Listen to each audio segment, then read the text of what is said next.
Эта история начинается чуть раньше, чем начинается основная история. Я всячески надеялся избежать встречи с Blender в этом видео, но у Blender на этот счет были свои планы. Скелет импортировался успешно, но костей в нем почему-то стало больше. Благо это легко лечится одним флажком. Группы сглаживания лечатся там же. Дальше возникла проблема с нормалкой. Хотя это даже не проблема, а скорее особенность. Лечится переворачиванием зеленого канала. Эти проблемы обнаружил и решил быстро. Не подумайте, что придираюсь к каждой мелочи просто так. Я указываю на те моменты, которые создадут проблемы новичку. Все настройки Blender у меня по умолчанию, кроме видеокарты. А вот проблему со скейлом я обнаружил только на этапе создания Control Rig. При экспорте модели нет возможности указать систему измерений. Мне нужны были сантиметры, а Blender экспортирует в метрах. Визуально разницы нет, однако это не так. Моя root-кость имела скейл 100. С подобным скейлом возникает много проблем на этапе анимации. Поменяв единицу измерения на сантиметры, мой кубометр превратился в кубосантиметр. Подобный финт Blender мне до сих пор непонятен. Почему мой объект меняет свой размер при смене единиц измерения? Лечится очень криво. Сначала выставляется нужная единица измерения, затем объект вручную масштабируется под новую систему измерения, после чего данный скейл применяется и объект готов к экспорту в новой системе измерения. Странное решение, особенно в случаях, когда много объектов. Может, это я чего-то не понимаю. Слышал, что у Blender есть некоторые проблемы с FBX, которым владеет Autodesk, из-за чего им приходится самим дорабатывать некоторые вещи. В качестве альтернативы FBX есть аддон Send to Unreal, который позволяет перенести объекты из Blender в Unreal Engine. Он не совсем в открытом доступе, для его получения нужно потанцевать с бубном, но в будущем обязательно потрогаем. На этом минута слова Blender заканчивается. Чтобы потом не отвлекаться, сразу посоветую видео. Первое от разработчиков. В этой презентации простая демонстрация возможностей Control Rig. Также в магазине есть различные бесплатные примеры. В следующем видео рассказывается, как настроить Control Rig, но по процедурной части ничего нет. А тут рассматривается анимация в Unreal Engine и различные приемы ее использования. Определимся с задачами и ограничениями. Всего две задачи. Добавить смену длины чулков и оживить куклу. А в качестве челленджа я запрещаю себе использовать анимации по ключам. То есть доступны только процедурные анимации. Задача по чулкам выглядит просто и поэтому откладывается на потом. Сначала занимаемся оживлением. Оно состоит из двух подзадач. Первая – это создание Control Rig, а вторая – добавление трекинга лица. Первая подзадача разбивается еще на две подзадачи. Это создание контролов и процедурная анимация. На этом все. План максимально прозрачный. Я понимаю, что некоторые художники боятся Unreal как кошка огурца, но он не такой сложный, как кажется. Поверил. Рано или поздно в жизни каждого художника все равно наступит день Unreal. Этого не избежать. И небольшой автоп для новичков движка. Если по каким-то неведомым причинам вы решили создать пустую игровую сцену на слабом железе, то есть способ облегчить боль вашему компьютеру. Во-первых, выкручиваем настройки графики в минимум. Во-вторых, создается новый пустой уровень. Сейчас на сцене открыт первый уровень, и он очень тяжелый. Второй и четвертый без освещения, поэтому остается только третий. Выбираем его и сохраняем. Сейчас нужно сделать так, чтобы при запуске проекта открывался он, а не тот тяжелый уровень. Для этого переходим в Project Settings, Maps and Mods и два раза указываем этот новый уровень. По умолчанию 120 FPS. Тут же в настройках проекта ищем поле Use Fixed Frame Rate и устанавливаем нужное значение. Готово. Тут вручную ничего сохранять не надо. В дальнейшем настройки графики можно подкручивать по ситуации. Для начала нам нужно определиться, какие объекты в проекте у нас есть и за что они отвечают. При импорте модели нужно поставить флажок Import Morph Targets, чтобы боншейпы не потерялись. После импорта получаем сразу несколько объектов. Skeletal Mesh – это наша геометрия. Skeleton – это скелет. Physics Asset используется для физических симуляций, связанных с геометрией. В самом первом видео использовал для симуляции ткани. Сейчас этот объект нам не пригодится, поэтому забываем про него. И материал. На языке Blender это шейдер. Редким дропом падают еще и текстуры, но в моем случае они не упали, поэтому догружаю их сам. Дальнейшие объекты уже создаются вручную. Material Instance – это что-то типа зависимой копии материала, в которой можно менять только заранее подготовленные параметры. Он опциональный и сам по себе очень функционально ограниченный, но удобен тем, что изменить в нем параметры можно куда быстрее, чем в основном материале. Animation Blueprint. Управляет поведением анимации. Если еще проще, то определяет, какая анимация сейчас должна воспроизводиться. А Control Rig упрощает работу со скелетом. С точки зрения анимационного блюпринта воспринимается как анимация. И если проводить аналогию с материалом, то анимационный блюпринт – это материал, а Control Rig – это текстура. Грубое сравнение, но так будет понятней. И Blueprint класс – это еще один опциональный объект, в который можно засунуть любую логику, но это уже ближе к программированию, поэтому рассматривать его не будем. В данном случае я использовал его для смены камеры на пробел и изменения длины чулков колесиком мыши. Остальные объекты незначительны, поэтому забываем и про них навсегда, чтобы не отвлекали.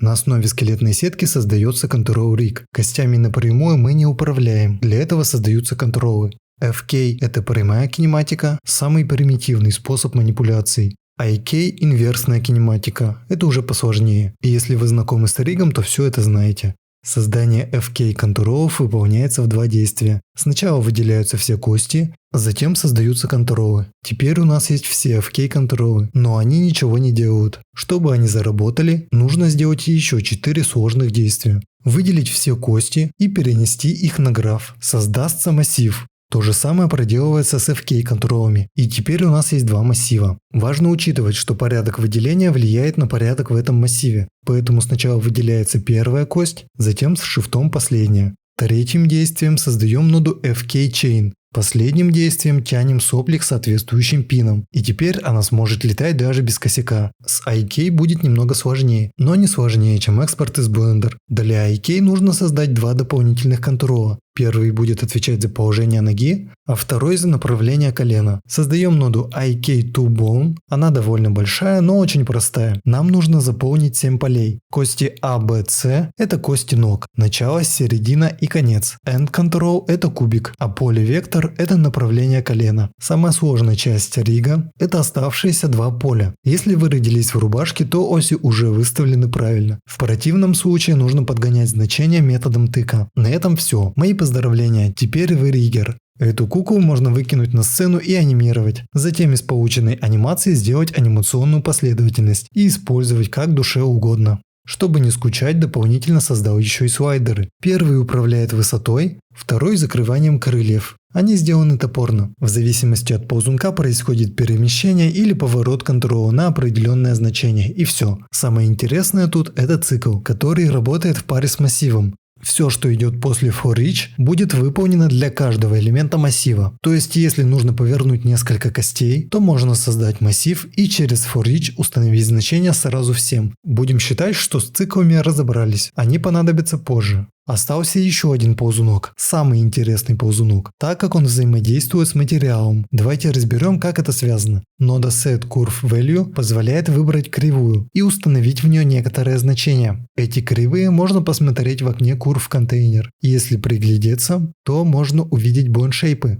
То есть под кривой имеется в виду название bone-шейпа или параметр материала. SoxLength – это как раз таки параметр материала, который отвечает за длину чулков. Если каких-то кривых не хватает, то их можно добавить вручную. Однако если добавить их только сюда, то ничего работать не будет. Необходимо добавить информацию еще и в скелет. В скелет добавляется кривая, и она как раз и определяет, на что будет происходить влияние. Либо на bone-shape, либо на материал, либо на оба сразу. Bone-шейпы создаются автоматически при импорте, а параметры материала добавляются вручную. Это довольно специфический кейс, но он может пригодиться при изгибании коленей или локтей. Тут можно сделать и мимику, но для любительских целей это скорее извращение. Есть варианты гораздо проще. Получился довольно простой риг, но для первого раза сойдет. Все было настолько просто и логично, что я не смог ни к чему придраться. Процедурная анимация звучит очень устрашающе, но на деле все оказалось не так страшно. Вся моя процедурная анимация построена на этом малыше. Более того, он без проблем справляется и с анимированием материалов, да и не только с ними. Не удивлюсь, если вся вселенная крутится по его правилам. Синусоида хороша тем, что принимает любое значение, а возвращает число в диапазоне от -1 до 1. Хвост будет отличным примером для демонстрации ее силы, поэтому с него и начнем. Создаем массив из цепочки контролов хвоста.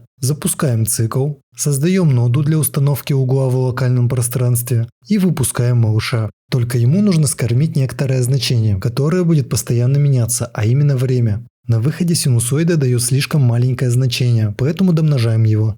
Сейчас хвост двигается странно, как и если бы мы взяли сосиску за один конец и начали ей дрыгать. Нам не хватает захлеста. Чтобы его поучить, надо сделать так, чтобы каждая последующая кость двигалась с некоторой задержкой. То есть прибавить к времени некоторое смещение. И о чудо, в цикле уже есть необходимое нам поле индекс. Это порядковый номер в массиве. Напомню, что вся логика после for each выполняется поочередно для каждого из элементов массива, а индекс – это порядковый номер элемента, который в данный момент обрабатывается. Прибавляем его к времени и готово. Это вся процедурная анимация. Дальше просто повторяем это действие, немного подкручивая параметры. С волосами та же история, только вместо заранее подготовленного массива тут используется функция getChildren, в которой указывается родительский элемент, для которого возвращается массив из всех дочерних элементов. Я мог создать хоть 100 цепочек костей для волос, и данная конструкция продолжала бы работать.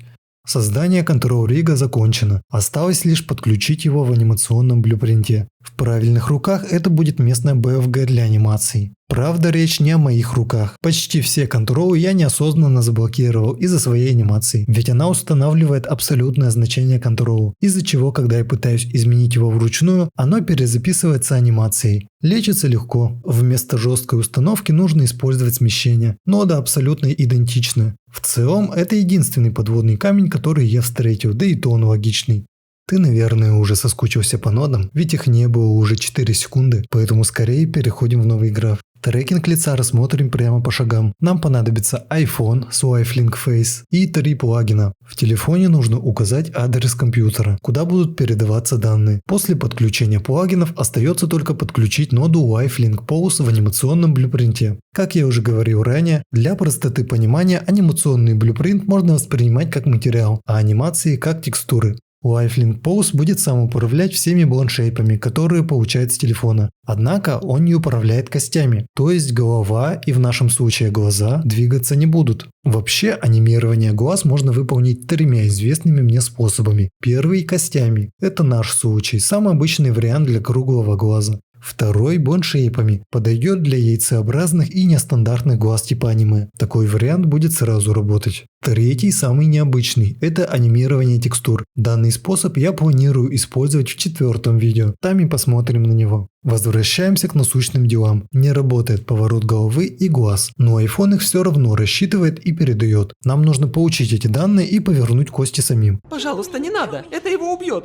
он же гуманитарий. В этом графе расчеты не делаются. Тут настраивается поведение анимации. Для расчетов есть отдельный граф. Это Event граф. Считываем данные от трекинга вручную. Для этого нужна нода Lifelink Frame. В ней устанавливается телефон и тип роли. Почти всегда это Basic Role. В синем пине лежат все bone-shape значения, которые передает телефон. Нам нужны не все, а только голова и глаза. И если потянуть этот пин и написать get, то появится нужная нам нода, в которую вписывается имя необходимого bone-shape. Значение получили, но оно слишком маленькое, от -1 до 1, поэтому домножаем его. Теперь нужно как-то повернуть кость. Тут есть 2 варианта. Если есть Control Rig и если его нет. Давайте рассмотрим оба. В ноде Control Rig можно указать контролы, с которыми мы хотим взаимодействовать из текущего графа. Ставим флажки у нужных контролов. В моем случае это голова, шея и 2 глаза. Теперь нужно как-то связать Event граф и анимационный граф. Это делается через переменные. Нам нужна переменная типа ротатор, то есть поворот. В Event графе будем записывать значения, а в анимационном графе считывать и устанавливать поворот. Разбиваем поворот на раздельные пины и записываем туда наши углы. В анимационном графе просто вытягиваем переменную на соответствующий пин и можно проверять. Если голова крутится неправильно, то нужно подобрать комбинацию пинов путем перебора. С глазами все то же самое, только можно не использовать roll. Если Control Rig нет, то поворот костей происходит чуть иначе. Создается нода Transform Bone, которая позволяет манипулировать костью. Выбирается нужная кость, и тут же нужно указать, на что нода будет влиять. Перемещение, вращение или Scale. По умолчанию все выключено. Ставим Add to Existing, то есть добавляем свой угол к тому углу, который сейчас у кости. После чего передаем этой ноде уже вычисленную ранее переменную и проделываем это действие с остальными костями. Это лишь выглядит сложно. По факту тут используется всего 5-6 разных нод, и это весь трекинг лица. Последняя задача – изменение длины чулков. И я не справился с этой задачей. Немного теории чулков. Когда чулок сжимает ногу, то происходит изменение объема. И целью данной задачи было как раз таки достичь этого эффекта на низкополигональной модели. По задумке, я хотел передать карту смещения, которая бы уплотнила сетку и выдавила геометрию в нужных мне местах. Я был уверен, что волшебники из Epic Games уже давно сделали это, но оказалось, что Displacement работает только со статическими объектами. Посмотри, как дешево это выглядит, хотя издалека вроде нормально.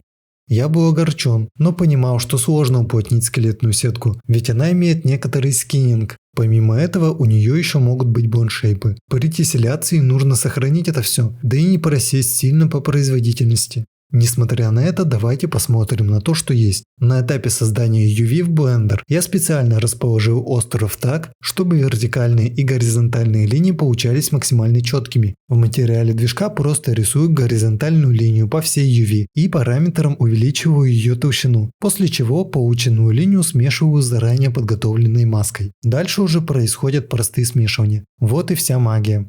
В Material Instance можно легко настроить все параметры, не открывая материал. Хоть плачь, хоть танцуй, но задачу переноса объема нужно как-то решить, хотя бы в теории. Самый простой вариант – добавить горизонтальные сабдивы ногам, и уже в движке с этим можно будет как-то работать. Второй вариант посложнее – отрезать части ног так, чтобы на них не было скиннинга и они подчинялись влиянию только одной кости, то есть сделать из них статическую сетку, а уже статическую сетку можно подвязать кости, после чего спокойно использовать Displacement. Прикинув размер работ, я пришел к решению. Ну нахер. А теперь самая кринжовая улыбка дня.